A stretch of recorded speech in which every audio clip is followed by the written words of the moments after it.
Welcome to the Hernia Gods podcast. This is your mere mortal host, Luke Elms. The views, thoughts, and opinions expressed on this podcast belong solely to the hosts and guests and do not necessarily reflect the official policy, position, or opinions of Orlando Health or any of our employers. And now, without further ado, let's talk hernias. All right, hello, and welcome to the first episode of the Hernia Gods podcast with an actual guest. Also the first video episode. So I'm Luke Elms. I appreciate everybody tuning in. Today we have the immense honor of Dr. Hany Takla joining us. I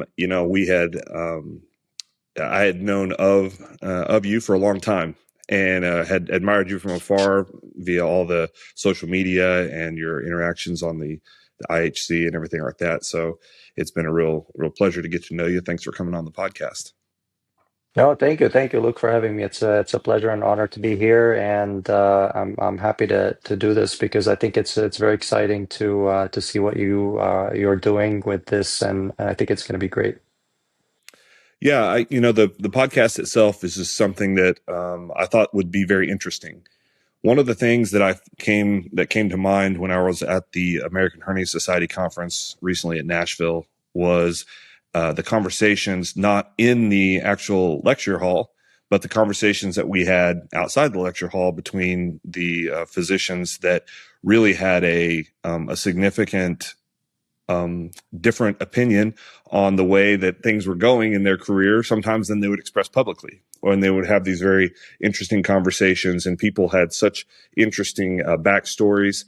And so I just thought, maybe this is a great opportunity for us to kind of have a real discussion about hernia surgery and what it is to be a hernia surgeon. So why don't you take a little opportunity here to tell us a little bit about your background, your history, and where you came from? Yeah, no, I have a long story, but so I went to medical school. I grew up in Egypt, actually. I was born, raised there, went to medical school there, and I went to medical school in 1997. We go to medical school out of high school, so it's always a big decision. That's kind of a tough decision because you're just literally graduating high school, and you're like, okay, what are you going to do for the rest of your life? That's not easy. Anyways, went to medical school there, finished medical school, went into surgery residency there. So trained at Cairo University, which is probably the biggest university in the country at the time. Then worked for a year as a surgeon there. I was doing general surgery and plastic surgery at the time also. And then at some point, just seeing all of the advantages of foreign healthcare systems and also big, resources.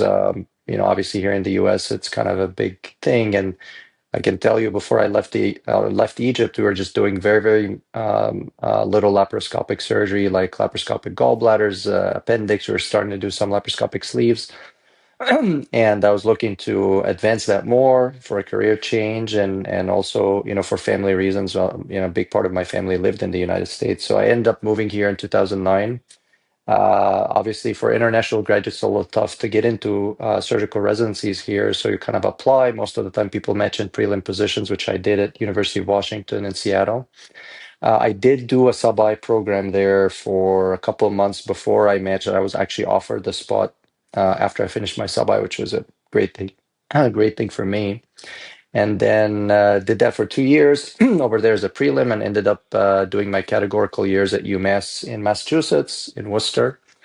And I then applied for a fellowship in Arizona for robotic surgery, for robotics, bariatrics, and foregut it was, for a year, and then went back to Massachusetts for practice. And I've been there for 10 years, joined Orlando Health about a year ago. Yeah. So did you join, what was your categorical? You did 2 prelim years where those are prelim 1 and 2, and then you joined as a 3? Correct. I joined as a PGY3. I was also very lucky that the position that sort of opened up, and then my program director recommended me for the program director at UMass because they both know each other and they knew me a little bit from training. And that's how I ended up there.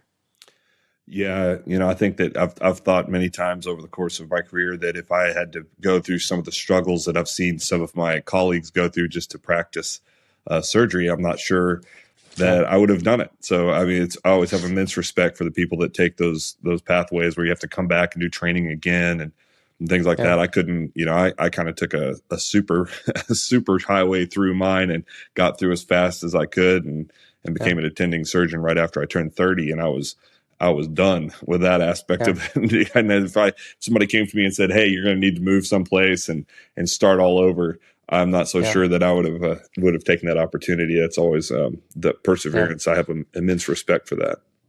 Yeah, no, I think, I mean, it is a long route, but I think, on the other on the, bright side of things, that, you look at it and it's kind of enriches your experience a little bit. You get like some depth to your who you are as a physician over time, and, the experience and doing a lot of procedures and different approaches, dealing with different cultures and societies gives you a lot of depth in when you're in practice, and it almost like, you kind of become um more mature and more like, of a kind of an attending surgeon, even when you're young in practice and just starting off. So it definitely helped me for sure. Yeah, I think perspective is enormous. I've only really I grew up in Oklahoma, then I lived here in Orlando, Yeah, and I practiced where I trained, and so that outside perspective is incredible to get. I think that at times, if you are consistently kind of in your own institution, eventually that echo chamber of how we do things can get louder, and it's not something that's really recognized. And so having like those outside perspectives, especially perspective from someone who practiced internationally, I think that's very helpful. So you were planning to do plastic surgery in Egypt, is that correct? I was actually practicing doing You're plastic practicing. surgery already for a year, and general surgery also. And actually, in fact, here when I was here in when I was here in the US, I applied for plastic surgery residency at some point. I think I was a fourth year, but it was a tough decision because doing it after general surgery was going to be an additional 3 years. And at some point in time, I sort of talked to my wife and kind of said, you know what, I think, I also have other interests, and I think I'll take that route first. And sometimes you have to make those decisions in your career where you kind of put your family and your personal life a little bit in front of your career at some point and try to decide, like, okay, well, I don't want to do this or this. And it's always, you can never say, "Oh, I regret it." I actually don't. I think I made the right decision at the time. So Yeah, you and I both have the pleasure of our wives both being in medicine as well. Mine's an that's right. OBGYN, and That's right. I, we as we got through training, she had gone 4 years and then was a practicing attending in a really busy practice, and I was in my fifth year. And when it came time to make the decision for a fellowship, I don't know if our marriage would have lasted That's that right. level of stress. And so I Yeah. completely understand that decision making. Yeah. You kind of get to a point where you say priorities start to really you're forced to make those priority decisions. Now, That's did right. you? No, I was gonna say, like, I think, I mean, we enjoy, all of us, I want to say most of the surgeons enjoy their doing what they're doing for, for a lot of reasons. And I think specialty wise, yes, there are a few differences and things like that. But I think at the end of the day, the purpose is the same. So I think it's satisfying no matter what. Yeah, it is interesting. You were doing plastics, and then you came over here, and you've ended up, after all said and done, in the uh, bariatrics, general surgery, and hernia world. But a lot of your focuses, I know, in the hernia world and in the bariatrics world, there's a lot of aspects of those that do apply to the aesthetics and function, similar to the way that plastic surgeons think. Do you think you were gravitated towards those minimally invasive specialties because of your history in plastics?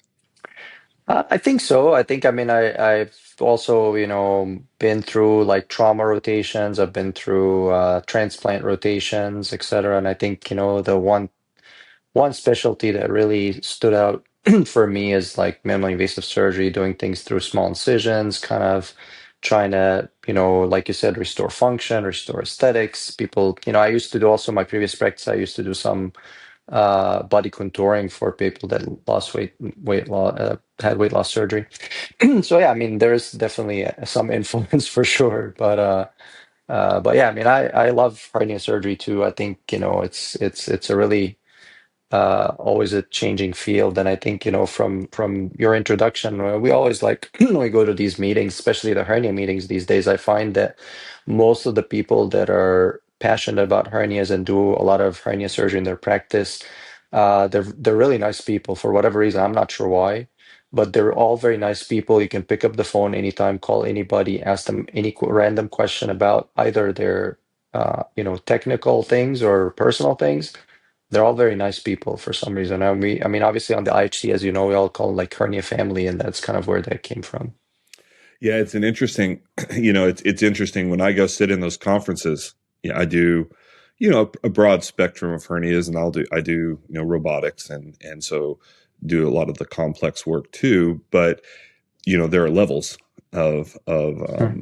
expertise, and so you're sitting in those conferences, and it's hard to sit there and not have just immense, for me at least, immense imposter syndrome when you're sitting there Yeah. going, man, some of the stuff that these people are doing on a daily basis in some of these cases are just incredible. Now, do you think that hernia surgery in general lends itself to being humble just by the fact that we can do everything right and still have the outcome that a failure that may be out of our control, even more so than some of the other surgical subspecialties? Yeah, definitely. I think also because, I mean, hernia is a chronic disease also. So, I mean, everybody knows that they do have recurrences, they do have complications, and it's something that we see. So the more you see of your own, complications and recurrences, etc., the more humbling it is. Like, okay, I'm, so and so. Everybody knows who I am. I go to teach and show other people how to do things, but I still have. And that's also, I mean, in most of surgical specialties are that way. But for some reason, I still do not know to this day, for some reason other specialties look at it in a different way. Like, for example, it depends also on the vibe of the specialty. Something like neurosurgery, for example, I mean, people go in, excising a tumor in a functional part of the brain. It's a very delicate surgery, very stressful.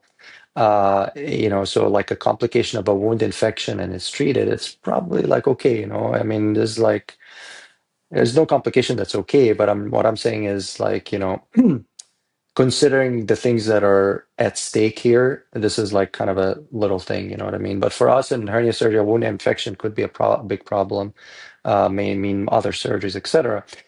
So that's kind of thing. I mean, I think it's again, it's hernia is a different specialty, and yeah, I agree with you. I think most of the people that are out there, it's very humbling because we see a lot of, no matter how you do the best job possible, you do everything right, and the patient, maybe 10, 15 years later, they have a recurrence for a variety of reasons.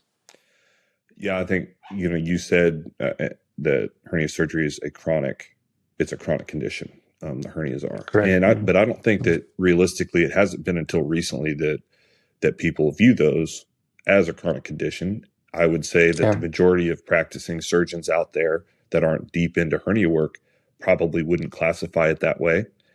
And in our practice, we started monitoring our hernia patients very extensively and are carrying that out to 5 years with him because we realized that you know you can be a really good hernia surgeon because you don't know that you're not, and they don't Yeah. come back. And so I think that there's a level of that monitoring that has been really humbling for us to be like, oh wow, at 2 years out, this hernia is right back. And Yeah. they never Yeah. called. They just assumed that was part of it, and they never let Mm. us know. And if we hadn't followed up with Yeah. them, I don't know what would have happened. Yeah, and I think also, I mean, a big part of it is all the old dogma is like, oh, it's just a hernia or like, plugging holes, these kind of concepts. I think, I think still, unfortunately, until this day, my opinion is that a big percentage of hernia or surgeons in this country that do hernia repairs, they do a good job with it. But there's a lot that's out there that we know, let's say over the past 15 years, that's completely changed the world of how hernias are viewed and how they're repaired. And I think that came hand in hand with like sort of, when robotics kind of started to go really high with hernias, we started to see like, when David Laurier and others talk about anatomy, now you're seeing things that you were seeing before, but you're not seeing as clearly. It made you understand things about maybe anatomy and physiology that we didn't understand before. So if you don't have that knowledge, if you don't have that vision, you'll do what you were doing in the 1980s that, maybe doesn't apply in 2025. So. Yeah, I think that as my experience in hernias has gotten more extensive, I think that sometimes when a patient's sitting in front of me, my counseling, if I don't really do a good job, it can sometimes be confusing because there are so many ways to approach these, and that tailored approach for the patient in front of you may not have been what they've been discussed or offered. Because I see a lot of second opinions and things, and so sometimes Mm. they'll say, that's, the other person said it was like, quick in and out, go home same day, go home and, back to lifting in 4 weeks. I'm saying, well, actually, I think that there's more going on here. And there's a little bit of is too much of a good thing when you have so many options on how to repair these, whether it be open or Yeah. laparoscopic or robotic. And I think that that's one of the things that I struggle with at times is knowing, just because we can, should we, and truly trying to match the repair with what the patient's trying to accomplish. Yeah, absolutely. I think also that all of these like either newer approaches or newer techniques, and there's still some out there that we still don't know much about. And it's not that we're trying it, it's just that it makes sense what we learned from other approaches that were done to tackle hernia repairs that way. But we're always looking out for the better, always looking at what's better for the patients. So that's when you get a lot of options, and then you have to let the patient know, as we all tell them, this is so and so, this is how much we know about it, this is the outcome that we expect from it. So yeah, sometimes it can be confusing because you have a lot of options. Like for me, sometimes if a patient comes in with a small umbilical hernia that's like 2.5 centimeter, and they're a young female and they have diastasis and a little bit excess skin, and what's bothering them more? Is it function? Is it aesthetic? Is it the hernia? And which one we tackle first? And we talk to them about all these things. They're like, "Oh my God, I was just coming in to see for this little Right. hernia." You know what I Yeah. mean? Which you might, like you said, somebody next door may say, "Oh, just repair the hernia, like 2 seconds of like, open primary repair and be done with it." But that might not be the right option for that patient at that point in time. Yeah. And realistically, if you're not really following the patients longitudinally, I mean, I'm no superhero. I went early in my practice. It was a, 2 week follow up and then a 6 week follow up if needed to clear them to get back to their lifting for work or whatever. And as long Mm, as they were mm, doing well, then good for them, and mm. let me know if you have a problem. And the ideas of chronic pain, monitoring for chronic pain or monitoring for recurrence of a diastasis, taking a diastasis into account. I mean, that's not something that 10 years ago when I first started my practice, that's not something I was really that focused on, other than the fact that I used mesh reinforcement for a diastasis. But actually, plicating a diastasis routinely was not something that I ever considered. And as you get to that point, then you start to look at some of these patients, and I think that the decision making can sometimes get a little bit, um, there's a lot of decisions to be made when you're looking at that person, right? So you have a guy that comes in for a 1.8 centimeter umbilical hernia, and he has a 4 centimeter diastasis, and you're sitting there going, how aggressive should I be? Because I can get in there and I can really do a nice retrorectus ETEP robotically, but does he care about his diastasis? Yeah. And so then the thought going back to, well, Yeah. when you go in there and do the repair, is the mesh, is if the diastasis gets worse, am I going to be looking at technically it's not a hernia, but the mesh is even trading into this diastasis, and is he going to be pleased with that? And so there are all these different aspects of the decision making that I think have really become a little bit more complex. And it doesn't take long to understand that other people struggle with it too, because when you look at our communities online and things, when people ask their advice on a case, there's quite a few different options that get discussed, and it's not like one is, many times it's not that one's overwhelmingly popular. It's different people approach these differently. Correct. Yeah, I think there's always, and then we always say all the time. We always say not that you can do something that you should do it. So I think you have to think about it. You have to think about the patient, get advice. And I think also for like younger folks that are starting and looking to learn these new fancy techniques. I mean, obviously part of it is training, but then also part of it is like you have to do the right thing for the patient at the right time. So it's not doesn't mean that you're learning a new technique that you have to do it for every single hernia that you see. You have to be also keep in mind, okay, is this the right repair for the patient or not? And also if you're not sure, then you can always ask for someone to help you out, do like a proctor or like, come in to show you how to do the procedure, things like that. Because I think when Yuri kind of started the whole thing with tar and, kind of was very popularized, and then Conrad sort of said, okay, well, Robotar now. And then, they started to teach it to people. I think people were like, oh, I can do this, is easy. And then you start seeing some problems related to it, etc. So it's important to recognize that and make sure that people are actually aware of it. Yeah, I think that's that's one thing that I struggle with, and personally, and I have a very high level of anxiety around my patients and how they do, and so one thing that I do struggle with though is when you're in that process of trying to learn a new technique. When do you take it to prime time here? When do you take it and start doing it on a patient after you've done the course and you've Yeah. worked, maybe you've got to do a cadaver lab, hopefully, and you've really kind of tried to master the idea. Obviously, most of the time, these new techniques, at least in my case, have been a graduation from a previous technique. So it's not like I'm just trying to dive straight into something brand new. Yeah. Yeah. But there is still that level of I guess I don't know if it's imposter syndrome or what have you, especially early in the learning curve where you're sitting there going, I'm doing this and I'm qualified to do it. But when you sit in a room and watch the masters do that on their Mm. videos, you're going, man, those guys are really good. And at what point do you make that transition and start doing Yeah. it in your own practice? I think is something I struggled with.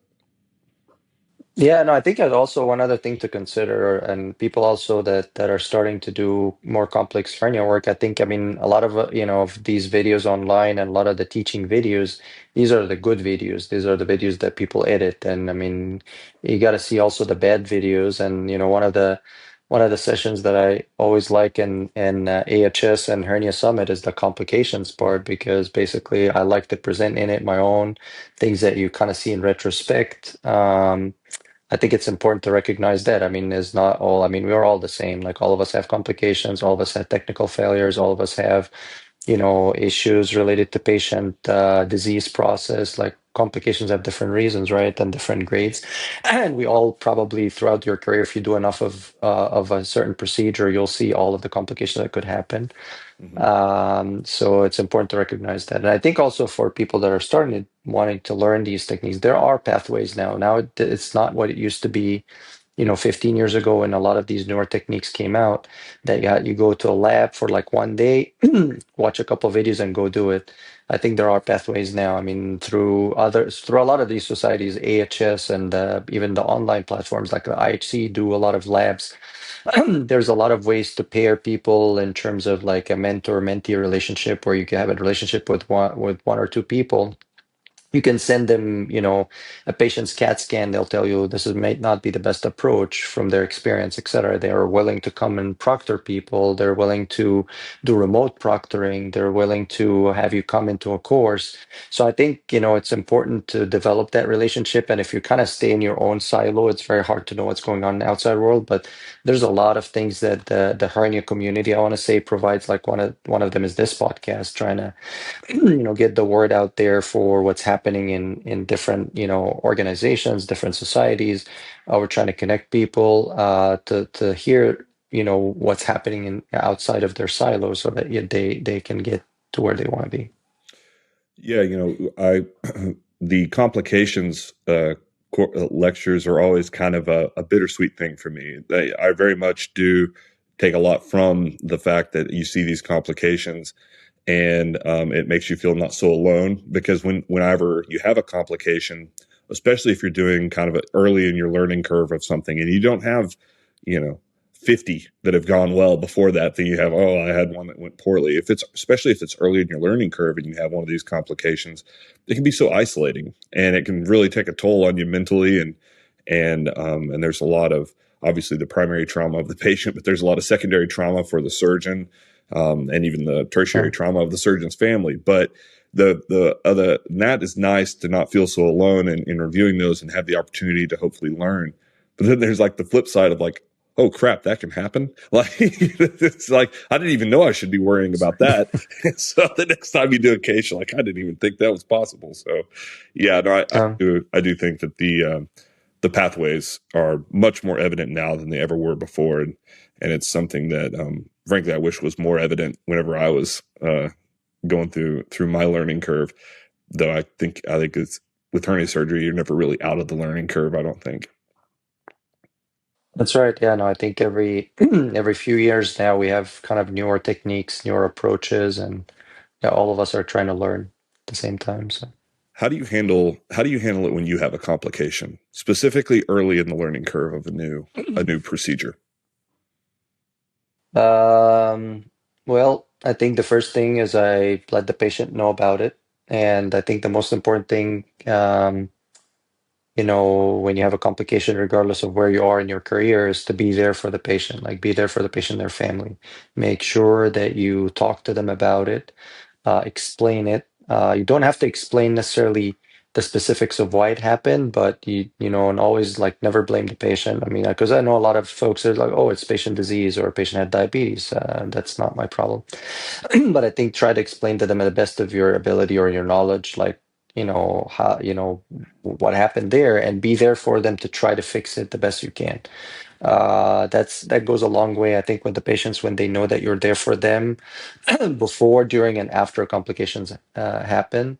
And I think, I mean, for us, when I'm sick and, if I'm having a surgical procedure, I want to know that my surgeon is there for me. If I have a problem, they're going to, you know, take care of me. So it's a human thing that has nothing to do with medicine. So I think it's very, very important. That's the first thing that would happen. Second thing is I try to understand for myself why did this complication happen? Is something that I did wrong technically, or is it a disease process, or is it a mechanical problem with equipment that I'm using? Because that will help me learn from it in the future. So the second thing, I'll review the operative video, for example. If it was an open operation, I'll try to go back and sort of think what happened, the steps, etc., to try to identify that, right? So and second thing. Third thing is I'll call actually somebody from either friend or mentor or someone, especially if it's early on.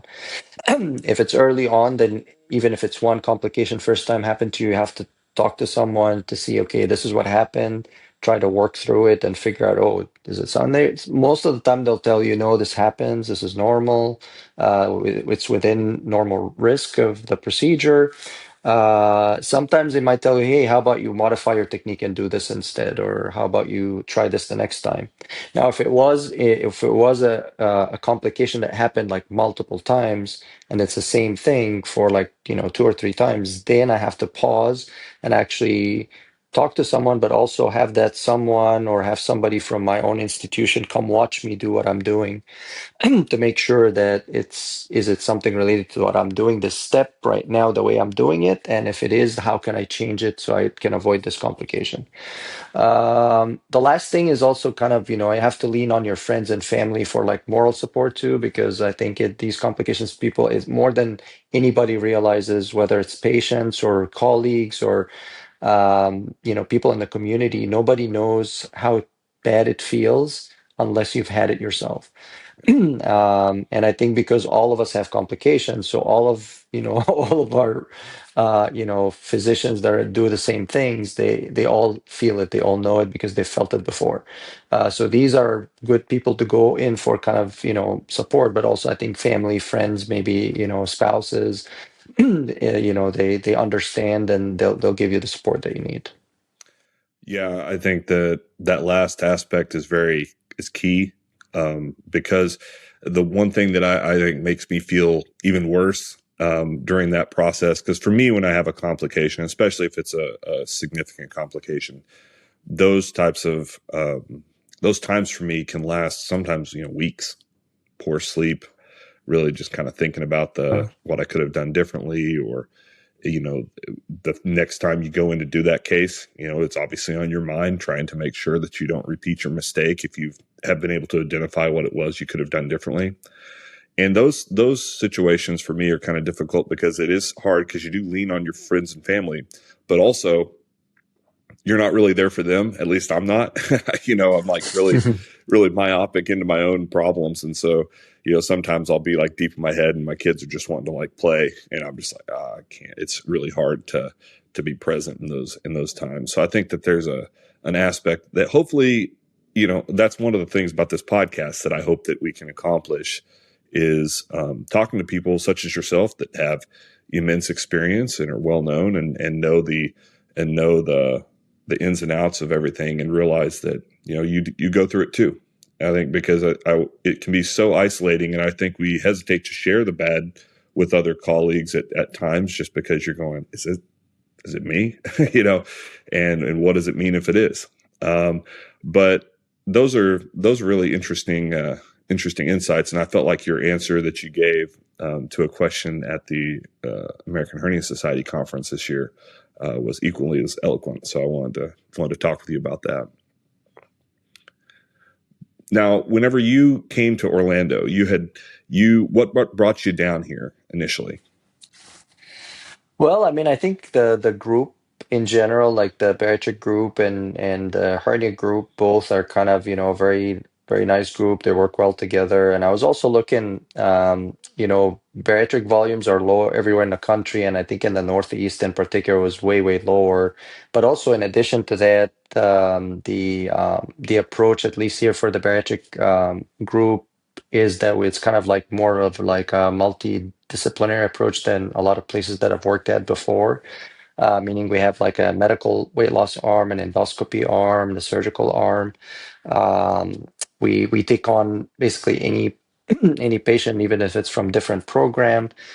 We didn't have that in the Northeast, and in a couple of places that I worked at before. It was very kind of smaller programs, but also we didn't have a whole lot of advanced interventions like advanced endoscopy and other things. And also the multidisciplinary approach was still kind of starting, but here it was very it's already up and running, and the volumes were good. And I also knew my partners in the bariatric side before I moved here, actually for 8 years. And I never thought about moving to Orlando, but I think when I realized that we have all of these advantages, and also we have like a complex hernia center, which is these are basically my two passions, is like hernia um, and bariatric surgery. I was like, perfect, this is what I really want to do. And I was doing a lot of other general surgery and colorectal and things like that before. So I wanted to focus my practice to those two things, and doing, hernia and general surgery, but also a good number of bariatric procedures too.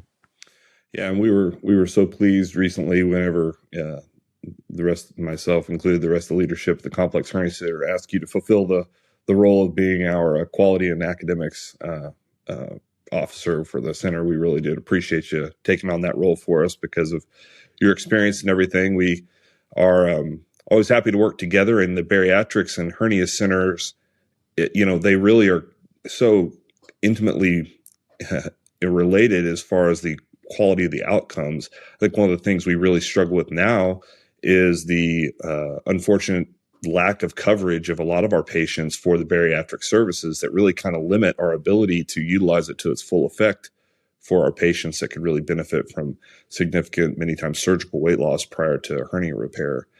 Can you give us any insight on the way that trend is flowing in the bariatrics community? Yeah, I think it's kind of a complicated issue, especially if someone has both a hernia and they're overweight. And as we know, it's kind of they're both chronic diseases. They're both not super easy to treat. They both need like multimodal treatment, because I mean, for a lot of people out there, a hernia is a hernia, but a hernia, in my opinion, you need actually pre-rehab, you need post-rehab, you need to strengthen your abdominal wall afterwards. If you have diabetes, you need to control it. If you're smoking, you need to stop smoking. If you're obese, you need to lose weight to have proper outcome from your hernia repair. So they interchange a lot, and there's a lot of things that you know that interact. So some of it is like, okay, how, if you see a hernia during a bariatric procedure, how do you deal with that? Do you repair it? Do you leave it alone? Do you repair it primarily? Do you bridge it with a mesh? So I'm kind of in that boat that I actually know how to deal with both. And so that's kind of nice to have. And like you said, it interchange. You guys send me you and Bobby send me a lot of patients too that have that exact same problem. And a lot of times we say, okay, the best thing is to do the weight loss surgery and then have them go back and have the hernia repair later. Or maybe I'll just do this primarily because it's a small thing, something like that. And also the GLP-1s and this whole world of new interventions and ESGs, and actually endoscopic sleeve gastroplasty was recently approved by one of the insurance companies to cover it, which is Cigna. But it kind of plays into that. Maybe for a patient that their BMI is not super high, but kind of middle, they don't want to have really bariatric surgery. Maybe an ESG is good for them, or maybe a GLP. So I think the nice thing is I have access to all of this. So I can kind of be the middle person where a complex patient is here with both problems that I can handle that. So that's kind of the beauty of it, and the nice thing about being in Orlando Health that we have those two centers that are sort of work closely together, and like you said, both problems are interact with each other a lot, and yeah, Yeah, it's been really nice because I think that that's another one of those issues you have to kind of tread lightly with the patient, and because it seems like now more than ever, as whether we like it or not, medicine has become more and more of a service industry, at least in this market, to where do have to consider those things, and so sometimes people will seek 2, 3 opinions prior to proceeding with the surgery, especially at the fact that hernia surgery, for the most part, is elective in nature, and so they have that opportunity. And we actually, yeah, ask them to embrace that opportunity because I never want somebody to have surgery with me and then think, what if? yeah, But we, having those conversations, I think having the guidelines that have come down from the American and European hernia societies in regards to recommendations for appropriate weight loss prior to surgery and BMI yeah, recommendations and some of those studies, it's made it a lot yeah, easier to have a conversation because many times the patients will show up, with their second or third recurrence and say, the patient, they told me I'm too fat. Well, unfortunately, yeah, I'm going to have to hopefully much more gracefully and eloquently tell you that I do think you need to lose some weight as well. And how am I going to yeah. address this without just furthering the the previous Yeah. experience? Yeah, no, I think, I mean, the solution for that, I mean, I always tell the patients, you gotta be with the patient, you have to be honest and you have to be kind. So, I Mhm. mean, I think a big problem for overweight patients that I see every day is that nobody ever, sat down with them and said, hey, if things are will go the same. This is might be the lookout in the next few years. Nobody was honest with them enough to tell them this. And I see patients that have, big hernias, their body mass index is like 50, and they're coming in, they want a hernia repair. They're scared of bariatric surgery. And I tell them, actually, hernia surgery at your current body mass index is actually riskier than having bariatric surgery. And so be honest with them, be kind. Like you're not, I mean, you can't, we all have problems, and you can't blame this on the patient.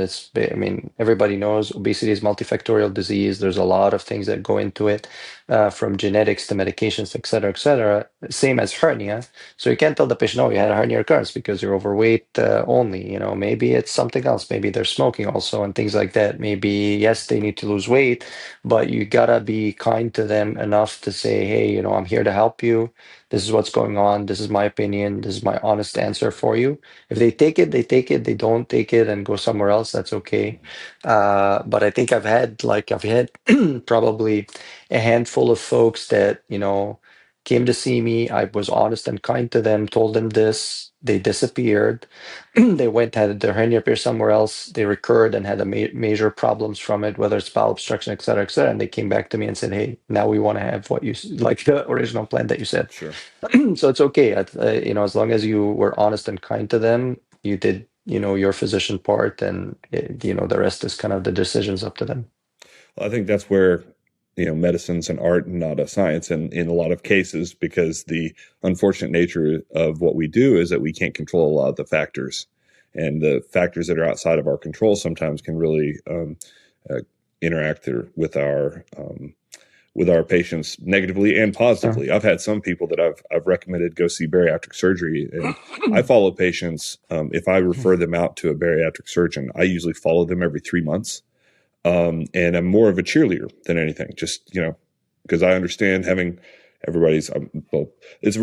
I'm assuming it's more common than not that people at some point in their life have thought I probably could lose a few pounds, and it's not something that is particularly easy in some cases, especially after you've got to the point that your knees are not working, hurting when you're trying to exercise and things like that. And so I try to more or less be their cheerleader during those cases. But I've had some people that come back and do these miraculous transformations, or they'll go out having been a 2-pack a day smoker, and they'll show up 3 or 4 months later and say, "Hey, I quit." And it's funny because there's been many times I've told them, I said, "Listen, the fact that you quit smoking was probably the most beneficial thing about this whole experience. Like, I'll fix your your 3 centimeter hernia, but the smoking cessation is probably going to pay long term dividends much more than what I'm doing for you today."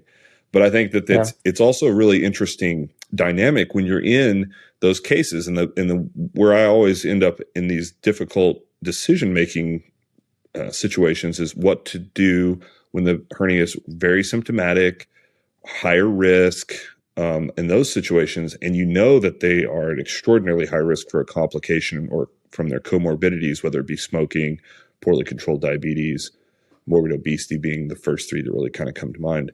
Do you have a situation?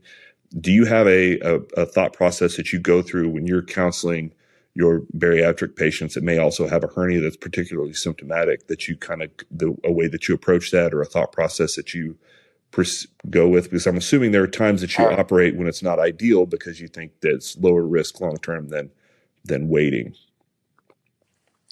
Correct. Yeah, I mean, I think the most most thing we worry about, obviously, with bariatrics, if someone has a hernia, if it has bowel in it, because any distal obstruction automatically means a leak proximal.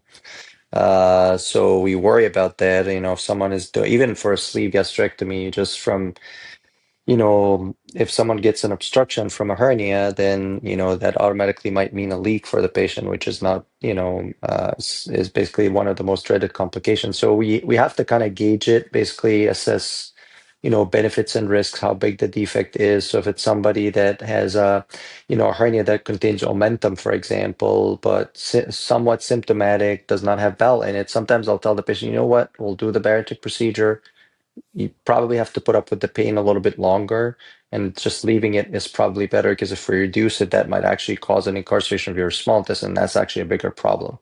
And sometimes if I see that the patient, keeps coming to the ER with pain from an hernia that has omentum, and we're doing bariatric surgery, and sometimes it's a small defect, you know what, I'm going to repair this primarily to, save you from the pain for, a few months, knowing that it most likely will come back. And I'll tell them that up front during surgery, before surgery, things like that. So big part of it is that intraoperative decision making for hernias in bariatric surgery has to do with your sort of prediction of what could go wrong, and sort of base your decision based on that. And I've had patients that have had, hernias that we kind of left alone, came back with incarceration, had to do something about it, like after surgery, like soon, like 2 weeks after surgery. And some did well. Most of the patients do okay, depending on, what you decide for them. But yeah, it's a tough thing, because sometimes the patients also rely on you to make that decision for them under anesthesia. And a lot of them will say, you know what, I don't know. You do Yeah. whatever you need to do. You know what I mean? Yeah. So I honestly appreciate it when patients give me that kind of latitude. But in a funny way, it also increases the pressure. You're like, oh, okay. So, yeah. but it definitely is nice to be able to make those decisions for what you think is in their best interest at the time. I'm assuming that in those situations, your hernia surgery may not be, it may be an idea that you're doing something that may be a little more temporary in nature as opposed to more definitive reconstruction.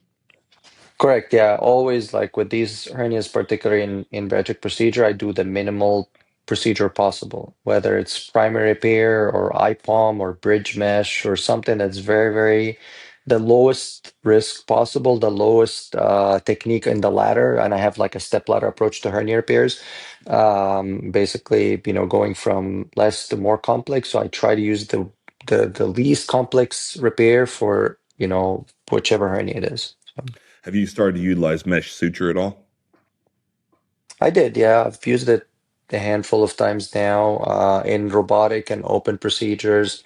It's actually pretty cool. It's good. It's a really, really good concept. And I mean, I think the patient that I've used it, like the furthest from when I used it is like 6 months out, and she's doing great. And it was a very, very complex repair. So I think it's a good thing. It has a lot of applications to it. And I think we should try to use it more in certain situations. One of the things that has really been important to me over the course of my own personal journey has been kind of identifying who I am as a person. And I think as surgeons, we sometimes identify very strongly with our careers. And so one of the questions I always like to ask people is like, what do you identify as? If I were to ask you, who's Hany? Uh, I'm just a I'm just a surgeon. I don't know. I think um, basically I think I would say I'm a surgeon. I love hanging out with my wife and traveling. And I love to hang out with friends and know new people, meet people everywhere. And that's pretty much it. I mean, I think I'm very low key. Like Very I don't lucky. know, Yeah. nothing, nothing fancy.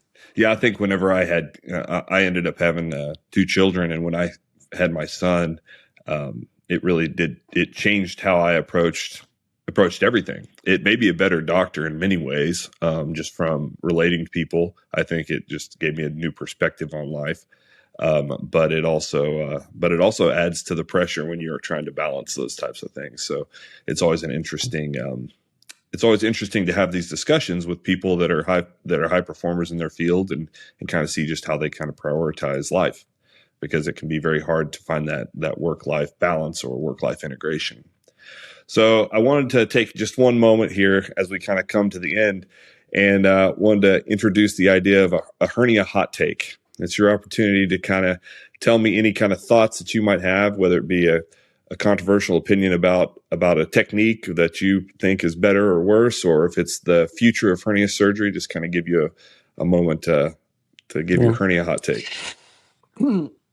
Yeah, I think my hot take on hernia, I think it's a great field to be in. There's a lot of things that are happening and changing in it, and I think the leadership of the American Hernia Society is doing like really great things for physician advocacy. And as you know, I mean, I don't like talked about this much, but physician reimbursement these days is not ideal. It could be better, it could be much better, but I think the it's good to see. And when we were at the AHS this year, I think there's a lot of talk about, different codes and things like that. So I think that's exciting to see that, there are people out there that are advocating for physicians, because what we're doing is not, again, it's not just a hernia or not like just plugging holes. I think that's the concept out there. But I don't think that this field or this specialty should be viewed that way, because it's actually much more complex than that. So I think that's kind of exciting. It's nice to see that these things are coming up down the line, and things like centers of excellence for hernias and accreditation and focused practice designation, hopefully for hernia as a subspecialty. So it's kind of nice to see these things happening. Well, I sure appreciate you taking the time to come on this evening. I know you've been on call this weekend, so hopefully you've been able to get a little bit of rest. We Yeah. sure appreciate it. And again, if anybody's in the Orlando area and needs a hernia or a bariatric surgery, Dr. Takla is seeing new patients. So we really appreciate it. Sounds good.